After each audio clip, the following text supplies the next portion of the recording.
to, and the floor is yours. Amazing. Thank you all so much for having me. My name is Shervin Aazami. I use he, him pronouns.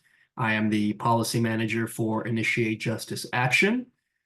We are a statewide nonprofit founded and led by folks directly harmed by the carceral system, and we mobilize our collective power towards driving policy change up in Sacramento. We also do a lot of civic engagement work, a lot of direct democracy work, going into reentry centers, sober living homes, residential treatment centers, making sure folks know when they come home, they got their voting rights restored, get them registered to vote, talk about the power of voting, what's on the ballot, what each office does, what the responsibilities are, what their authorities are, and how we can elevate our collective voice in advocating for real reforms that get us towards a true place of public safety up and down our state. And so to that effect, honored to be here with y'all to talk about Prop 36, following two amazing speakers, Sam and Lakeisha. Thank you all so much for sharing your knowledge and your wisdom. And I'm honored to be here with you all to talk about what I believe to be the most dangerous measure on our ballot this year. And I am not trying to be hyperbolic when I say that this is the new version of the 1994 crime bill. It's the new version of the three strikes law. It is War on Drugs 2.0. And what makes it so pernicious is that it's being cloaked in this facade of care and balance and safety when it has nothing to do with any of those things. So I do have some slides to share. I know I am standing between y'all and the rest of your evening, so I will try to be brief with my remarks, but I do want to make sure I cover some of the important pieces here because there has been a lot of misleading claims. There have been just a lot of misinformation out there and a lot of fear-mongering. Folks rightfully so have concerns about safety in our communities. We have concerns about fentanyl overdose deaths. I myself have lost loved ones to fentanyl overdose. Concerns around rising crime levels.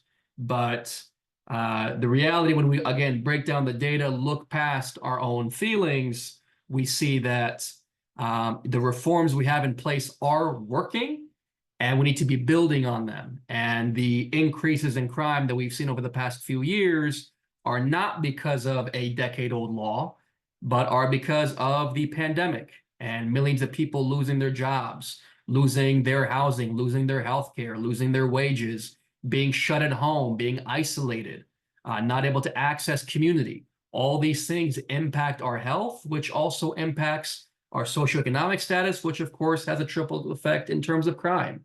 And so again, looking at the root causes of what's happening in our communities as opposed to these knee-jerk, tough on crime, lock them all up responses that we've seen again and again destroy our communities and do not bring real safety. So as always, my computer is not cooperating and moving fast with me. Let me try to move through these slides. Okay. All right. So going through some of the major provisions and misleading claims, some of the main supporters and financial backers, the impact on Prop 47, which is that 10-year-old law that I just mentioned, and how it would impact community services. So getting into it, again, when we turn on the news, when we hear the ads from Prop 36, they're talking about people trafficking large quantities of fentanyl. They're talking about those viral videos of the smash and grabs at Nordstrom's or at Macy's or at Walmart. 36 has literally nothing to do with any of that. That is why it is a smoke and mirrors proposition. What it actually has to do is with criminalizing poverty and criminalizing substance use. The language is crystal clear. Section 4 that I've highlighted here has to do with anyone distributing, administering, giving away. This is not language of selling large quantities. This is anyone who could be sharing drugs with a loved one, sharing drugs with a friend, whatever it may be. They could be hit with a 3-year prison sentence. It would make possession for personal use a felony again. It would bring back felonies for petty shoplifting in any amount. Again, when we turn on the news, we hear the talking point about the $950 threshold. which I should say is more extreme than conservative states like Texas. Be that as it may, Prop 36, again, it's around felonies for petty shoplifting in any amount. They talk about that 950 threshold, but what this does is allows prosecutors to bring on felony charges for stealing a bottle of baby formula, for stealing, a couple small things that altogether may round up to $100. And there's no washout period. So let's say someone, when they were a teenager, had a shoplifting conviction. Now they're in their 30s or in their 40s. They might be going through some more dire financial straits. They steal one more thing. They're not going to prison for a very long time. So again, it has nothing to do with those smash and grabs, because those smash and grabs are already felonies. Anytime we have a large group of folks breaking into a store, smashing windows, stealing $1,000 worth of handbags or jewelry, if they so much as touch someone in the commission of that felony, that's aggravated assault, a separate felony charge on top of the various enhancements for property damage, breaking and entering, et cetera, et cetera. So that's why I say, again, 36 is a smokescreen. It has to do with criminalizing poverty and substance use. It would also expand the 3 strikes law indirectly, where, again, you've got 2 folks who could be loved ones, who could be friends, who could be partners, sharing drugs. One of them dies of an overdose. The other can be charged with great bodily injury, which is a strikeable offense. So we are literally talking about criminalizing poverty and criminalizing substance use. Moving forward to the next slide, I just wanted to share the exact language here, and I've highlighted possession in any amount. This is not about going after big traffickers. This is about criminalizing people who are struggling with substance use issues, when we already live in a state that has a dearth of treatment resources, mental health resources. And on top of that, probably the worst component of Prop 36 is that it defunds existing community programs on top of bringing back felonies for simple drug possession and shoplifting. And that's because of the way it changes Prop 47.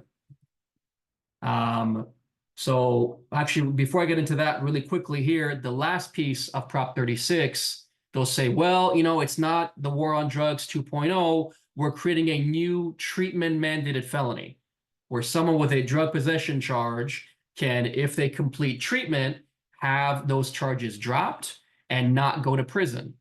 Well, the reality is, currently in California, we've got thousands of folks who are in jail and in prison trying to get services who are not able to get services. The LA County jail system is the largest mental health provider in the world. Over 40% of folks locked up in Men's Central Jail have either a moderate or severe mental health issue. And again, the way that Prop 36 would work is it would defund all of the cost savings from Prop 47. Prop 47 is a measure we all passed as voters back in 2014 that brought down drug possession from a felony to a misdemeanor, that brought down shoplifting from a felony to a misdemeanor. And on top of that, it required that our state reinvest the cost savings by virtue of not sending those folks to prison into community programs, into behavioral health programs, into K through 12 education, and into crime survivor services. It has generated close to $1 billion over the past decade. Programs like Homeboy Industries, like Amity Foundation, down here in LA, like the Tarzana Treatment Center, like the Safe Harbor program at UCLA, like Palomar Health Foundation down in San Diego, like the Boys and Girls Club, Olive View Public Hospital here in LA, Rady's Children's Hospital down in San Diego. These are all recipients of Prop 47 funds. Children's hospitals are recipients of Prop 47 funds. That funding would cease to exist if Prop 36 passes, because again, the cost savings by virtue of not sending someone to jail or prison for a felony for his drug possession would go away. And as y'all can see here, again, this piece around the treatment mandated felony, we already have a dearth of services. 70% of counties are in urgent need of residential treatment infrastructure, and close to a third or over a third have none at all. So this treatment mandated felony is a smokescreen. It is not what it actually is.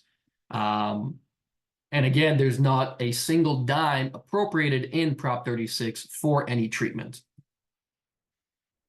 Now, in terms of who's funding it, I know this was mentioned earlier. It's the likely suspects: Walmart, Target, Home Depot, In-N-Out Burgers, the Business Roundtable, the California Republican Party.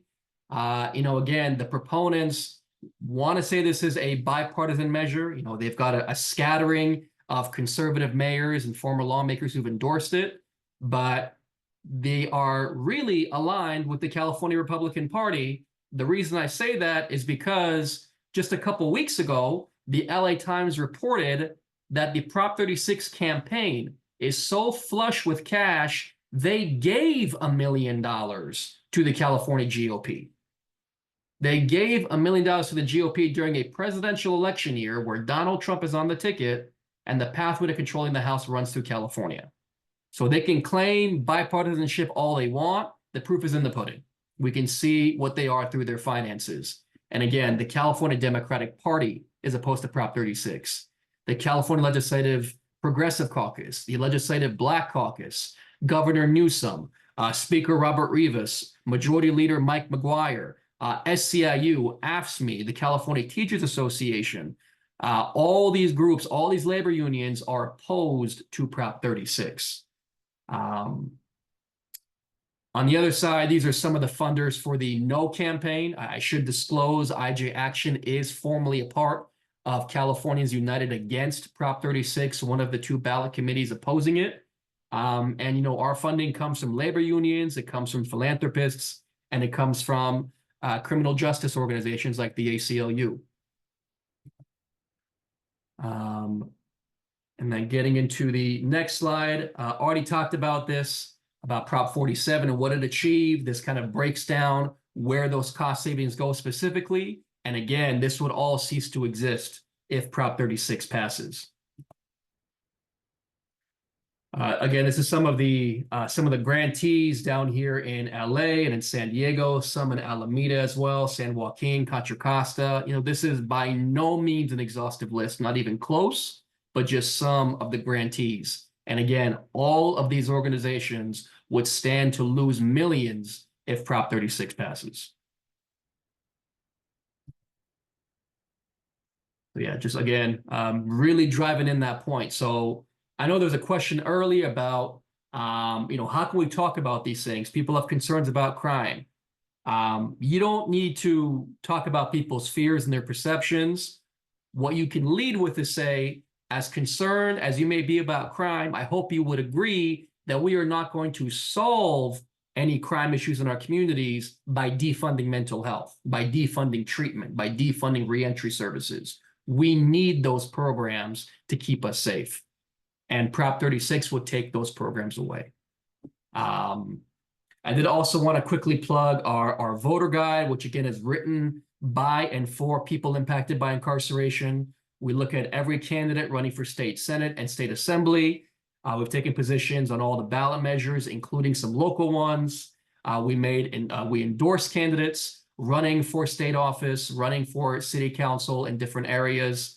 The QR code right here does go to our website where y'all can get that close look at our voter guide. We also break down, which candidates take money from law enforcement and which agencies they take money from. So we can, again, make informed decisions as voters. And our voter guide is focused specifically on people's public safety platforms. So again, that QR code does go to our website where you can get the full breakdown of each candidate. And I know I went through that really quickly. Again, was trying to get it done in time, recognizing you all deserve to get your evenings back. But again, thank you so much for having me and happy to answer any questions that folks may have. Thank you so much, Shervin. And to answer your quick question in the chat, Michael, yes, I have copies of the slides. I'll be following up this ballot party with an email with the links that were provided, with the slides that were shared. So you'll have all of this information, and it is being recorded. So we will be pulling some parts of this and uploading it to social media for those who were not able to attend. But I do want to turn it over to anyone who has questions right now.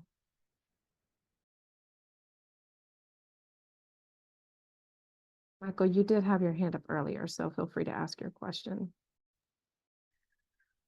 Uh, think my question was, there are some other city measures that were on, at least they're on my ballot, on the sample ballot, like an HH.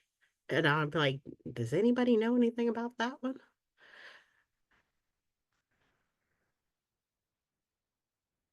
Measure HH I'm at muting. LA Um, City? so yeah, that's the difficult part because depending on your district and area, the sample ballots are going to look different. Um, Yeah. yeah, what city are you in, Michael, if you don't mind me asking, or what are you in? Los Angeles. Oh, okay, so I'm in Culver City, so mine's Yeah. going to be completely different. Is anybody familiar with that? Does anybody know that one?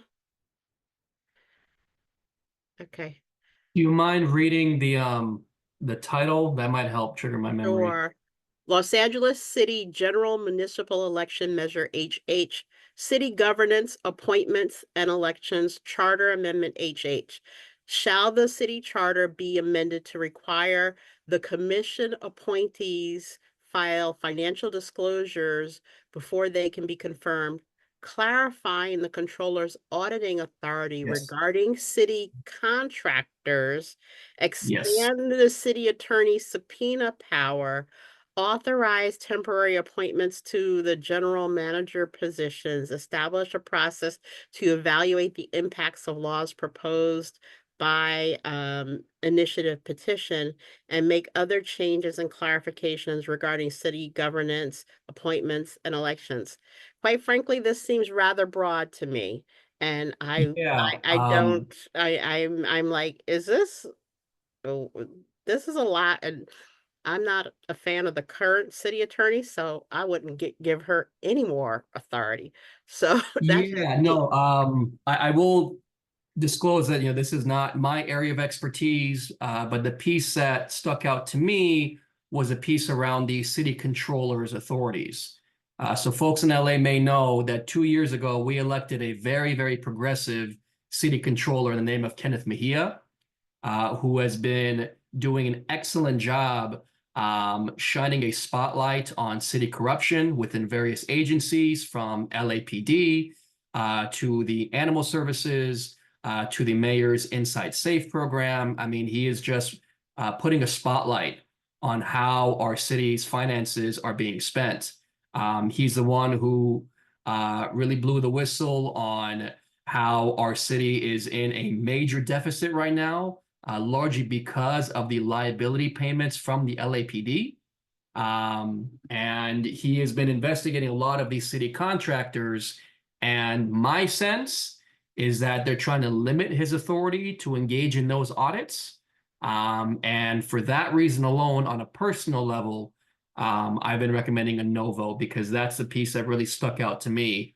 And looking at who's behind it, which I believe includes Councilmember Tim McCosker, who's one of the more conservative members of the city council, very close with the LA Police Protective League. I believe he's a former police officer himself. So that was the main reason I was a little suspicious of that one, decided to vote no. Again, I want to make clear that's my own personal opinion. Thank you for that question, Michael, and for that explanation. I really Thank you. appreciate how in-depth you went about Prop 36, because as I had mentioned in my email to you when we were preparing for tonight, last month at our BWDC meeting, there were some concerns about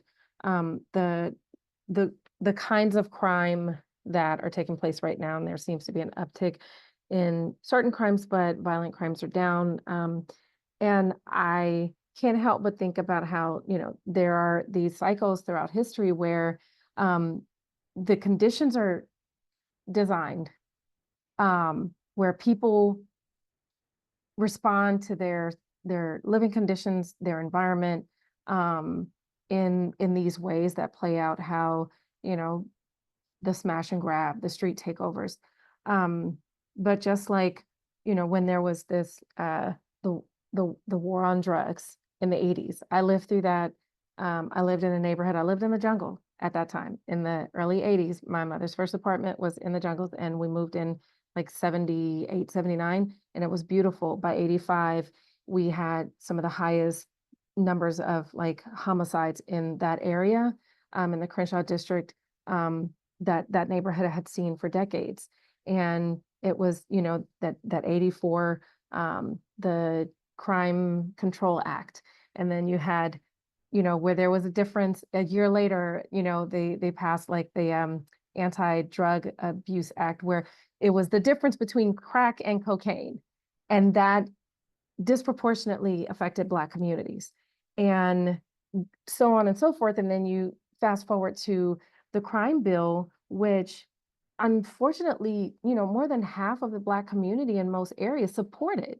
And even, you know, Biden and Bernie Sanders, but it was because they were responding to what they thought were the conditions that were just, you know, needed a harsher response, because they saw what was happening in their neighborhoods. And so I can't help but think that this is all by design. The conditions are created so that, you know, neighborhoods are further ghettoized. People have no resources. They have schools are underfunded, food deserts, no health care. And so this is how people respond when they're in pain, when they're traumatized. And then here comes harsher legislation to say, this is the problem. We need to be more punitive in our response to what is really, you know, just disparate living conditions that people are suffering through. And so I just really appreciate you bringing that forth. And I want to make sure that I don't take up any more of anybody else's time. But in a nutshell, when people are talking about, when they bring up the street takeovers, the real ways that our lives are, especially in Black communities, are being affected by the everyday crime, like the smash and grabs. You can't go to 7-Eleven without, you know, people going in there, the street takeovers. When they bring that up without dismissing that, because it does affect the safety. If I had, you know, kids walking to school, I would be concerned about that if I lived in a neighborhood where this was a common occurrence. How, in like a elevator 30-second response, can we validate those concerns, but also reaffirm the importance of us not revisiting the 80s with the war on drugs, the 90s with the you know, the crime bill? Like, how can we make sure that we don't make those same bad choices again? Yeah, no, it's a great question, and I really appreciate the way you summarize, you know, what the core issues are when you have communities that are under-resourced, that are exploited intentionally for decades and decades, and then you're coming back and saying we're going to lock everyone up to bring safety. You know, safety looks like the community that has the best parks, that has the best schools, that has the best grocery stores, that has the most well-paved roads, that allows folks to walk around at night and breathe the fresh air and have clean drinking water. That's what safety looks like. And creating that in every community is absolutely a possibility. It's a choice not to. And we know what undergirds those choices. We know it's classism and systemic racism working hand in glove. And so in terms of how we actually talk to folks without dismissing their feelings, you know, it goes back to what I shared earlier. We don't solve crime by defunding mental health. We don't solve crime by defunding treatment. We don't solve crime by defunding reentry and crime survivor services. We need those things. We need the community programs that keep us safe. All of us here in California know we need more treatment, not less. So for those reasons only, if that's what it takes for someone to vote no on 36, then let that be the reason they vote no on 36. Perfectly stated. Thank you so much.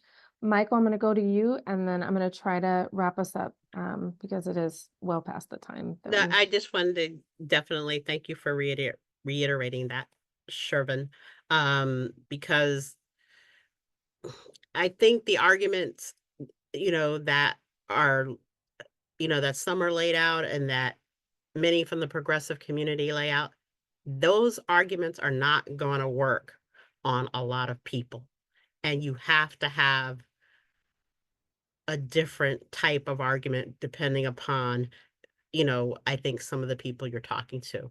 And I think the fact that you're saying to people, it's like, hey, listen, you're actually going to take away programs that people are going to need, you know, particularly once they get out, so that they don't commit more crimes again, and so that they can solve the problems and become productive citizens to potentially, actually, you know,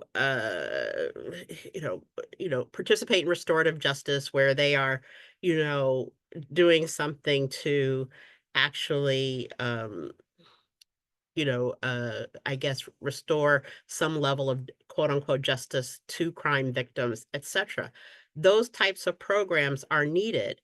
And if you take them away, you just try to lock people up, unless you're locking them up for the rest of their lives. And I don't want to pay for that for the rest of their lives, quite frankly.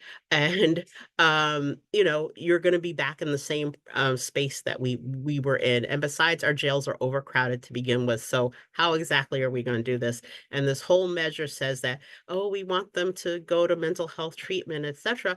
But they haven't. Then do that first before you do this. And I Do would all add, those things first. our jails are overcrowded and they're enslaving people. So there you go. I don't personally, while it's a compelling argument for us, I don't really think other Right. people care, quite No, we frankly. don't have to You go know? that deep into it, but I'm just making the point. There's Yeah. it's all connected. Thank you, Yes. Michael. Monique, you had your hand up. Did you want to ask a question? I know you all are tired, and I know it's 8:30, but doggone it, it's too much going on with all these propositions. They work in my soul and my nerves. Just one really quick, Proposition 34, and I apologize I was late, so I look forward to getting the recap video so I can watch it later. But I'm confused because I'm reading that if I say yes, then it will require those healthcare providers. They didn't list any, but providers, right, to spend 98% of their revenue, right, from the prescription drug plans on direct patient care. Why would I not want that? I'll Lakeisha, take do that you mind one. responding? Okay. Yes, I'll take that one. Thank you. Okay, so I will just put it out there that the healthcare organization that they are referring to is the AIDS Healthcare Foundation. Right. Okay. And what they've been doing is what a lot of C3s can do. Under their tax exempt status, they're allowed to do some small form of getting involved regarding elections. That's why we're able to put out voter guides, letting people know, hey, this is what the information is.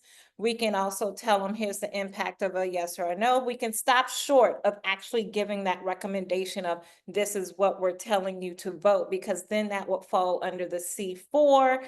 And we don't want to compromise, from a compliance standpoint, our tax exempt status. I will tell you that much. Also, what we do as part of what, any nonprofit organization, you may want to look at some things regarding lobbying, but you want to stop short of that again, because you don't want to be where you're doing it during election season, where you're endorsing, where you're doing all those full point lobbying efforts that a C4 can rightfully do. The AIDS Healthcare Foundation has been doing those things within their capacity of a C3. They've been doing the right things. They've been following the right rules. What it is that the things that they've been advocating for and that they've been telling their communities about, those propositions and those measures, they've been getting passed. They've been getting those things for their communities. And now those who oppose them are very upset with their efforts because it's affecting them in their bottom line. And I'm just breaking it down because I figure we're all family and community here. That's what it is. So they're targeting them and saying, hey, you say healthcare, you say you're doing AIDS work, focus your money on that. Don't focus on this stuff over here with elections and stuff and telling people, hey, this is the impact if you vote one way or the other, or here's some information regarding these elections. They don't want them to do that. So that's why it's been called basically a wolf in sheep's clothing. They're trying to say, focus on your healthcare stuff that you're supposed to do. Don't get involved in this area over here. And the reason why we're saying that it's a no for us, because Black Women for Wellness is a C3 organization, a 501c3. Although we do have the Action Project, which is the C4 side of us, They come for the AIDS Healthcare Foundation, and they actually get a yes on this prop. And people, go forward, and it stops them in doing what they are doing, rightfully so, within their capacity as a C3. What's going to stop them from doing it to other C3 organizations? So that's why we had to look at it. And I love how Sherwin, you went ahead and I say, follow the money in the chat, because a lot of these propositions and these ballot measures, we can't just look at, oh, well, this looks good. They want to do funding for this, or, oh, that looks good. It seems like they want to, change that. We have to boil it down to looking at who are the supporters and who are those opponents. Right. Because a lot of times, even in the one for rent control, you're looking at that and you're like, oh, but it has kind of like a similar rent control. But if you have the California Apartment Association run by a billionaire that has contributed to the MAGA movement, Right. supporting something like that, you got to say, do I really want to be on the same side of something along those lines? So that's why we looked at this really extensively. It looks like, oh, well, they want them to do the job they're supposed to be doing. They're doing that job and they're doing more. And it's the more that they're very frustrated about. Thank you all so much for spending this extra time on little old me. I appreciate No, you Monique, I all. actually want to thank you Anytime, for I asking. really do. I really do. Thank you so much. Monique, I want to actually thank you for asking your question, because the way Lakeisha explained it further gave me so much even more clarity, because what I'm hearing is, because people see this and they see keywords, prescription drug revenues, and they see spending, and they're thinking my drugs are already too expensive. So I need to vote for this because it's going to lower the cost of my drugs somehow, because people are just taking every third word and not really doing their studies. But also what it's preventing is when organizations like Women for Wellness, or, the AIDS Healthcare Foundation, from saying, we can fund direct services that are going to actually treat whatever this is, or we can go upstream and make our money go farther. If we go upstream and we get to the root of the problem, then why do we want to keep just funding the symptoms? Why do we want to just keep funding, the outcomes versus impact the root causes? And this would really make it almost impossible, because you would only have 2% of your funds being, discretionary. Right. And so we want to make sure that where there's an opportunity for these healthcare providers to have initiatives that do get to the root cause, we're supporting it, because we don't want to keep relying on drugs if we don't have to. If there's a way to change that, then we want to make sure that the people with the answers are able to put their money to make these systemic changes. Exactly. So thank you for your question, Monique, because it has helped me have even more clarity on how I can explain this to people. It is Yeah, 8:40. It really does help you a all lot. hurry up and put this on email it so I can hurry up and send this out so people can watch it, Yes, Absolutely. thank you. And I just And want to say one little thing that, I tell people, I said, a lot of people I've heard from different folks, oh, I'm not political. Oh, I don't get into politics. Politics affects every aspect of your life. It's like the law. It's with you from birth till death. And whether you get in this game and you actually grab hold of it and shape your future or not, it's going to be shaped for you. you may not be into politics, but politics are into you. And you said it so perfectly earlier, Lakeisha, our basic rights are on this ballot. This is not about, fighting for one thing or the other. This is about us fighting for our basic human rights and the human rights of others. So we've got to show out. We got to get out the vote. We got to tell our friends. I know that we had a small turnout tonight. Charge it to my head and not my heart. I planned this. The board, Mirana's here. I think Shatara joined us. We were trying to figure out a day to do this, and it fell on the day of the debate. And so we're cramming. Like, the board of BWDC is drinking water from a fire hose, and we're doing the best we can. But I'm so grateful for every one of you that joined us tonight. I want to really thank our presenters, Lene, Sam, Shervin, Lakeisha. You came through and did more than we could have asked you. And I'm going to take this information tonight, this recording, I saved the chat. These resources are going to be sent to our members, and we're going to encourage them to share it with their loved ones, their neighbors, their coworkers, because we're fighting for our basic rights. So thank you to everyone that was here tonight. Have a wonderful rest of your evening. And if you have more questions that you think of later, send them our way, and we will make sure that you get some answers. Good night, everyone. Thank you. Right on. Great job, Good night, everybody. Peace everybody. and blessings.